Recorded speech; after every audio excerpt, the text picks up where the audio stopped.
हमारी रेल का इंजन का आगे का हिस्सा नदी की ओर गिरता जा रहा था। 5 जो कोच थे उनमें जितने यात्री बैठे थे वो मृत्यु को प्राप्त हो चुके थे। ऐसी भीषण घटना को मैंने अपने जीवन में अपनी आंखों से देखा है। क्या क्या मेरे साथ घटित हुआ वह सारी घटना मैं आज आपको बताने जा रहा हूँ। जबलपुर में मेरा जन्म हुआ। प्रभु कृपा से बालाघाट में मुझे सरकारी नौकरी मिल गई। कभी कभी मैं जबलपुर अपने माता पिता से मिलने के लिए आया जाया करता था। एक बार 15 अगस्त को मेरी माताजी का जन्मदिन था। मैंने अपने बच्चों से कहा, आज हम दादी माँ से मिलने चलते हैं। हमने ट्रेन पकड़ी, माताजी से मिलने आए। माताजी से मिलने के बाद हम वापस बालाघाट के लिए लौट रहे थे। रात को जबलपुर से ट्रेन मिली। ट्रेन में मैं, मेरी धर्मपत्नी, मेरा छोटा बेटा, मेरी बेटी और मेरी बड़ी बहन और उनका एक छोटा बेटा हम सवार हो गए। हमने सोचा जबलपुर से निकले हैं, बालाघाट ट्रेन जाएगी, बालाघाट उतरकर मैं अपने काम पर लग जाऊंगा। बालाघाट से थोड़ा दूर एक गांव में मेरा काम था, सरकारी नौकरी थी। प्रभु कृपा से सब कुछ था। हमारी ट्रेन जबलपुर से प्रारंभ हुई। थोड़ी देर हम सब बात करते रहे। थोड़ी देर बाद सबको नींद आ गई। प्रातःकाल 4:30 बजे अचानक से मेरी नींद खुली। मैंने सोचा मैं जल्दी से शौच आदि क्रिया से निवृत्त होकर तैयार हो जाता हूँ, फिर औरों को उठाता हूँ कि थोड़ी देर में हम अपने गंतव्य पर पहुँचने वाले हैं। जैसे ही मैं अपनी सीट से नीचे उतरा, देखकर हैरान हो गया। मेरी छोटी बेटी जागी पड़ी थी। मैंने अपनी बेटी से पूछा, बेटा क्या हुआ, सोए नहीं?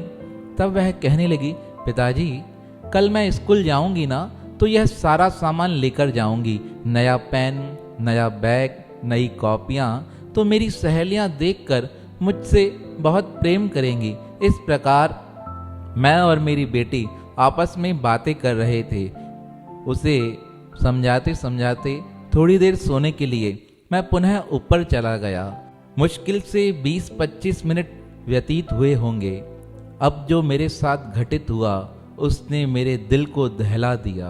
अचानक से हमारी गाड़ी रुकी और रुकने के कारण मैं ऊपर की बर्थ पे था। मेरी बेटी नीचे आकर गिरी। मेरे बर्थ का जो हुक था वो हुक खुल गया। वो हुक खुलकर मेरी पत्नी के हाथ में लगा। वो इस प्रकार फंसा कि मेरी धर्मपत्नी के हाथों से खून आने लगा। नीचे की बर्थ पे मेरी बहन सोई पड़ी थी। उस बर्थ के ऊपर 2-3 लोग और आकर गिरे। मैं कुछ सोच पाता इतने में एक झटका और जोर से लगा।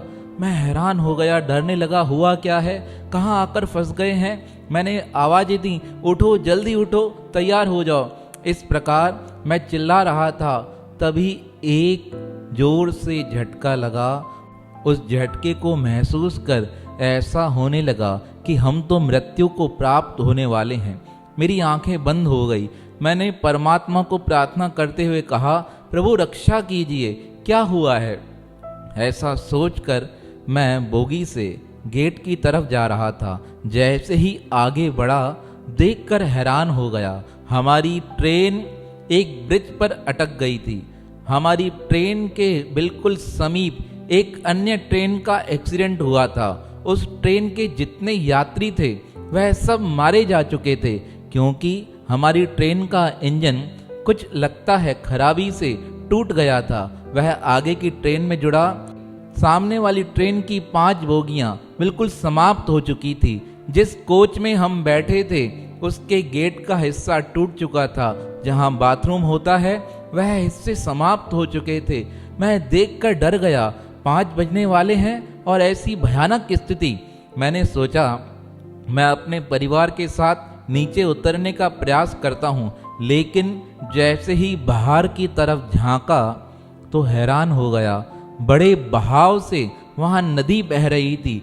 पानी का प्रवाह इतना तेज था, अगर वहाँ कोई गिरता तो बचना ही संभव नहीं था।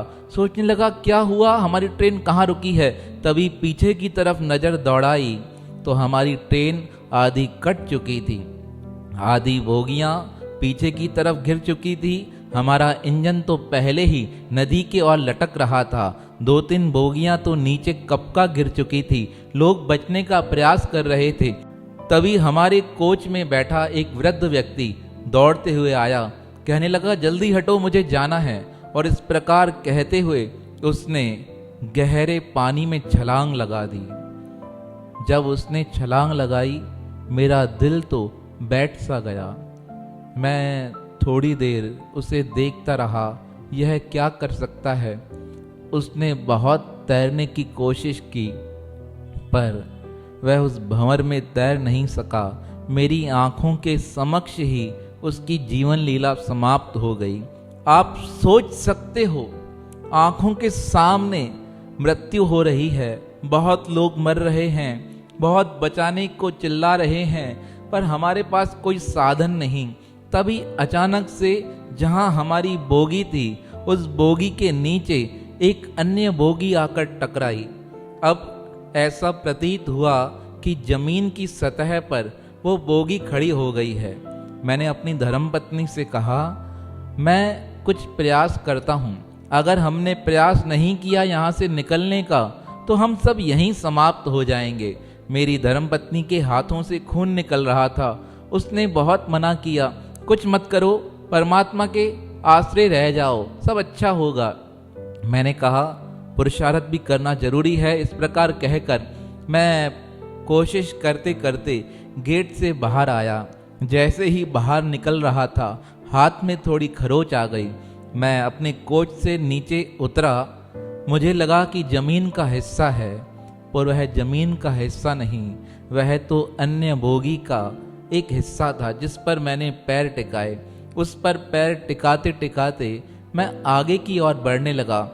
मैं सोच रहा था, हो सकता है आगे कोई रास्ता मिल जाए, मैं अपने परिवार को लेकर, अन्य यात्रियों को लेकर यहाँ से निकल जाऊं।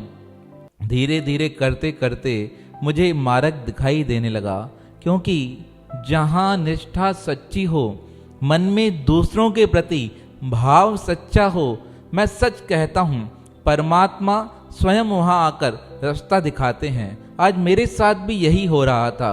मुझे उस अंधेरे में कुछ दिखाई नहीं दे रहा था। मैं चलता जा रहा था, पर लगता था कोई रास्ता दिखा रहा है। मैं आगे चलने लगा। एक बोगी को पार किया।